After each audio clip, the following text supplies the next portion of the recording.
Hi everybody, Dr. Zach here, and I wanted to take a little bit of time today and kind of follow up on the video that I just shot a couple days ago that talked about replacing our fears with gratitude.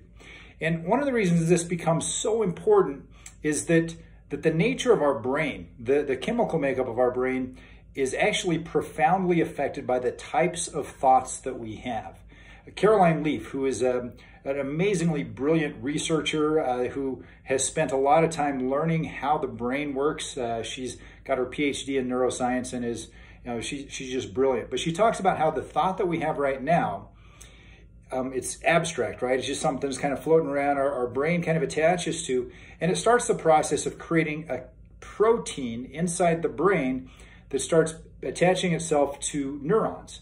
And that little protein creates a little branch that comes off the neuron that's called a dendrite. So you actually end up with these branches that come off of your nerve cells, your brain cells, and the type of thought you have actually influences the nature of that protein, and then that nature of that protein affects the surrounding chemistry in the brain. So if we have thoughts that are pleasant and peaceful and happy and joyful, we actually have a healthy protein that's established, and it helps to nourish the surrounding brain tissue inside of our brain.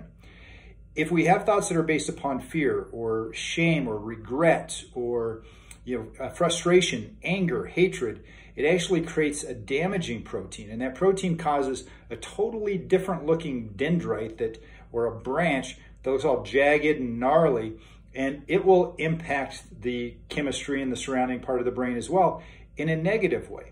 And so they've shown that the nature of our thoughts can actually make our brain chemistry healthier or less healthy. For a long time it was thought that chemistry and chemical imbalance in the brain cause mental illness.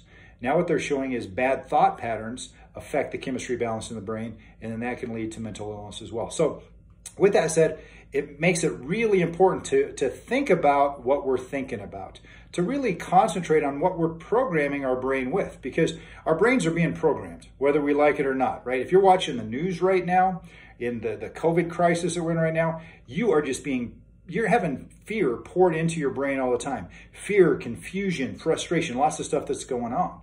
But if you're taking time and you're just spending time in nature, you're looking outside, and you're seeing how beautiful things are, the blue sky, the birds chirping, the trees, the mountains, the streams running by, and if you're taking that in, it programs your brain in a totally different way. Which is why last video we talked about fear or gratitude. You can't have both of those in your brain at the same time. You can only focus on one or the other. So as we take time and we practice gratitude, it literally starts changing the way that our brain is wired, the way that it works, and the chemistry that's inside it as well. So in this season where we've got lots of information coming at us, choose what you're going to program yourself with. I saw an article today.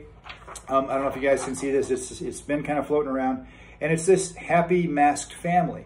And basically what it's doing is it's saying, responsible parents, here's what you're going to do. You're going to model the social responsibility of wearing a mask around your child.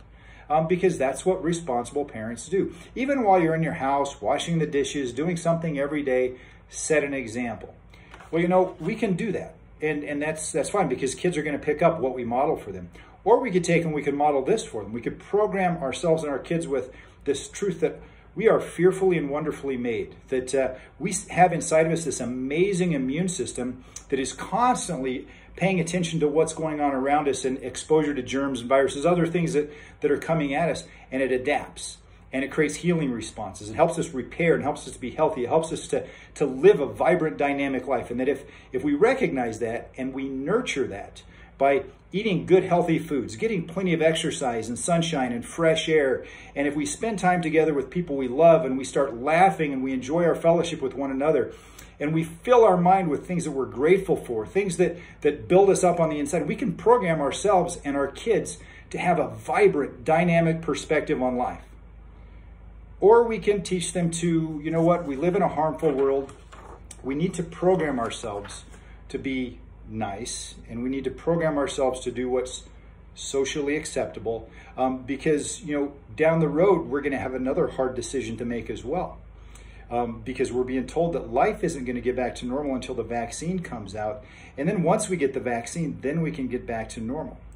Well, guess what? Now we've programmed our kids to say, if we do the socially responsible thing, then we're going to continue to do the socially responsible thing, which is to inject our bodies with the very germ we've been hiding out from for the past several months, hoping that it's going to give us the cure that we need, that our body has already done.